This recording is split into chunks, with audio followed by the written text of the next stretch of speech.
بسم اللہ الرحمن الرحیم۔ دوستو، ابرہہ بادشاہ یمن و حبشہ جس وقت اپنا لشکر عظیم لے کر خانہ کعبہ شریف کو مسمار کرنے کے ارادے سے مکہ مکرمہ میں داخل ہوا، اس وقت ابو سفیان بن حرب کی عمر تقریباً 10 سال تھی۔ رسول اللہ صلی اللہ علیہ وآلہ وسلم کے پیارے دادا جان نے جب اہل قریش کو پہاڑوں کی چوٹیوں پر چلے جانے کا حکم دیا تو ان میں حضرت ابو سفیان بھی موجود تھے۔ یعنی ابو سفیان ان لوگوں میں سے تھے کہ جنہوں نے اپنی آنکھوں سے ابرہہ کے لشکر کا انجام یعنی خاتمہ ہوتے دیکھا۔ آپ کم سنی میں یہ منظر دیکھ کر حیرت میں ڈوبے ہوئے تھے کہ آخر یہ کون سی طاقت ہے جو ابرہہ کے لشکر کو نیست و نابود کر رہی ہے، مگر اس وقت آپ اس حقیقت کو سمجھنے سے قاصر تھے۔ اس وقت کسی کے وہم و ادراک میں بھی نہیں تھا کہ اس سہمے ہوئے بچے کی صلب میں ایک ایسی خاتون جنم لینے والی ہے جو پیغمبر آخر الزماں حضرت محمد رسول اللہ صلی اللہ علیہ وآلہ وسلم کے عقد میں آئے گی اور دنیا جہاں کے مومنین کی ماں کہلائے گی، اور جس کے حضور صلی اللہ علیہ وآلہ وسلم لوگوں کے سر ادب و محبت سے خم ہو جائیں گے۔ ابو سفیان بن حرب کا تعلق بنو امیہ سے تھا۔ آپ سرداران قریش میں سے تھے اور پیشے کے لحاظ سے کامیاب تاجروں میں شمار ہوتے تھے۔ آپ کی شادی صفیہ بنت ابو العاص بن امیہ سے ہوئی جو ان کے چچا کی بیٹی تھی اور امیر المؤمنین حضرت عثمان غنی کی پھپھو تھی۔ ایک دن ابو سفیان اپنی زوجہ کے پاس بیٹھے تھے کہ دائی گھر میں داخل ہوئی۔ دائی کو دیکھتے ہی ابو سفیان خوشی اور مسرت میں گھر سے باہر نکل گئے۔ دل میں خیال امڑ رہے تھے کہ ہمارے معبودوں نے چاہا تو لڑکا پیدا ہوگا جو میرا دست و بازو ہوگا، مگر یہاں ان کے جھوٹے معبودوں کی کیا مجال تھی۔ یہاں تو عطا کرنے والا صرف ایک خدا اللہ وحدہ لا شریک ہے، جو جس کو چاہتا ہے بیٹا عطا فرماتا ہے اور جس کو چاہتا ہے بیٹی عطا کرتا ہے۔ ابو سفیان کچھ دیر انتظار کرنے کے بعد ابھی گھر واپس بھی نہ لوٹے تھے کہ انہیں بیٹی کی پیدائش کی خبر مل گئی۔ بیٹی کا لفظ سنتے ہی ابو سفیان چند لمحوں کے لیے سوچوں میں گم ہو گئے، کیونکہ بیٹا حاصل کرنے کا خواب چکنا چور ہو گیا تھا۔ ابو سفیان جلدی میں گھر گئے تو دیکھا بیٹی کے چہرے پر عجیب طرح کا نور جھلک رہا ہے۔ دل کو اطمینان و سکون ہوا۔ بیوی نے کہا اس کا نام کیا رکھا جائے؟ کہا یہ رملہ ہے۔ دوستو، یہ رملہ بنت ابو سفیان آج ام المومنین حضرت ام حبیبہ کے نام سے جانی جاتی ہیں۔ ام حبیبہ آپ کو کیوں کہا جاتا ہے، اس کی تفصیل ہم آگے بیان کریں گے۔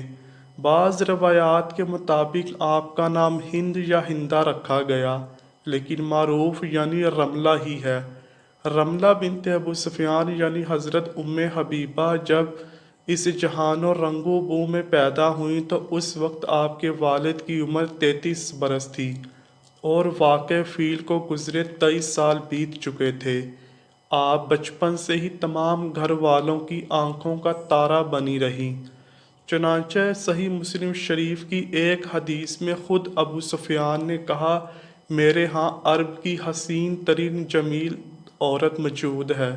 آپ سن بلوغت کو پہنچی تو آپ کے والدین نے آپ کی شادی عبید اللہ بن حجش سے کر دی۔ عبید اللہ ان لوگوں میں شامل تھا جو زید بن عمرو، عثمان بن حویرث اور ورقہ بن نوفل کے ساتھ مل کر بت پرستی کی مذمت کیا کرتا تھا۔ ان کا کہنا تھا یہ بت پرست لوگ بے خبر اور گمراہ ہیں۔ پتھر کیا ہیں جن کا یہ لوگ طواف کرتے ہیں؟ نہ یہ دیکھتے ہیں، نہ سنتے ہیں اور نہ نفع ضر اور قدرت رکھتے ہیں۔ ان بتوں کے لیے قربانی کی جاتی ہے، ہم ان سے کٹ کر الگ اپنے دین کی بنیاد ڈالیں گے۔ پس ورقہ بن نوفل اور عثمان بن حویرث نے مسیحیت قبول کر لی اور زید بن عمرو نے نہ یہودیت اختیار کی نہ مسیحیت، جبکہ عبید اللہ ابن حجز ذہنی کشمکش کا شکار ہو گیا اور کوئی دین قبول نہ کر سکا۔ کچھ عرصہ یوں ہی بیت گیا تو حضرت حبیبہ اور آپ کے پہلے شوہر کو یہ خبر ملی کہ محمد رسول اللہ صلی اللہ علیہ وآلہ وسلم نے مکہ میں نئے دین کی ابتدا کی ہے۔ ان کا کہنا ہے کہ میں محمد رسول اللہ صلی اللہ علیہ وآلہ وسلم اللہ کا رسول اور نبی ہوں۔ ایک دن اپنے شوہر کو گہری سوچ میں دیکھ کر رملہ نے کہا، تمہیں کیا فکر لاحق ہے؟ کہنے لگا، محمد صلی اللہ علیہ وآلہ وسلم نے نبوت کا اعلان کیا ہے۔ رملہ نے کہا، یہ بات تو بڑے عرصے سے مکہ کی فضاؤں میں گردش کر رہی تھی کہ آخری نبی کا ظہور ہونے والا ہے، اور ہر آدمی محمد بن عبداللہ صلی اللہ علیہ وآلہ وسلم کی ہر لحاظ سے بے داغ و پاکیزہ زندگی کی قسم کھا سکتا ہے، اور وہ صادق اور امین مشہور ہیں، کچھ بعید نہیں وہی اللہ کے آخری نبی ہیں۔ رملہ نے پھر کہا، ہمیں جو بھی کرنا ہے بہت جلد کرنا چاہیے، ہدایت ہر وقت دروازے پر دستک دے رہی ہے۔ عبید اللہ اپنی بیوی کی باتیں سن کر چپکے سے باہر نکل گیا۔ چند دن گزرے، ایک دن عبید اللہ بن حجز نے اپنی بیوی سے کہا، اٹھو جلدی نکلو۔ اس نے حضرت حبیبہ کو ساتھ لیا اور چپکے سے ایک مکان میں داخل ہو گیا۔ حضرت حبیبہ نے سرور کائنات کو دیکھا کہ اپنے رفقاء و اشاق کے جرمٹ میں تشریف فرما ہے، چہرہ و دعا ہے کہ نور کی برسات ہو رہی ہے۔ صحابہ نے نئے چہروں کو آتے دیکھا تو راستہ دے دیا۔ دونوں حضرات آگے بڑھے اور حضور نبی کریم صلی اللہ علیہ وآلہ وسلم کے پاس جا کر بیٹھ گئے۔ فرمایا، کیسے آئے ہو؟ عبید اللہ نے عرض کیا، یا رسول اللہ صلی اللہ علیہ وآلہ وسلم، صدہا مقام شکر و امتنان ہوگا اگر ہمیں اپنی غلامی میں قبول فرما لیں۔ حضور صلی اللہ علیہ وآلہ وسلم حضرت حبیبہ کی طرف متوجہ ہوئے اور دریافت فرمایا، کس کی بیٹی ہو؟ آپ نے عرض کیا، ابو سفیان بن حرب کی۔ یہ سن کر رسالت معاب صلی اللہ علیہ وآلہ وسلم کو بے حد خوشی ہوئی۔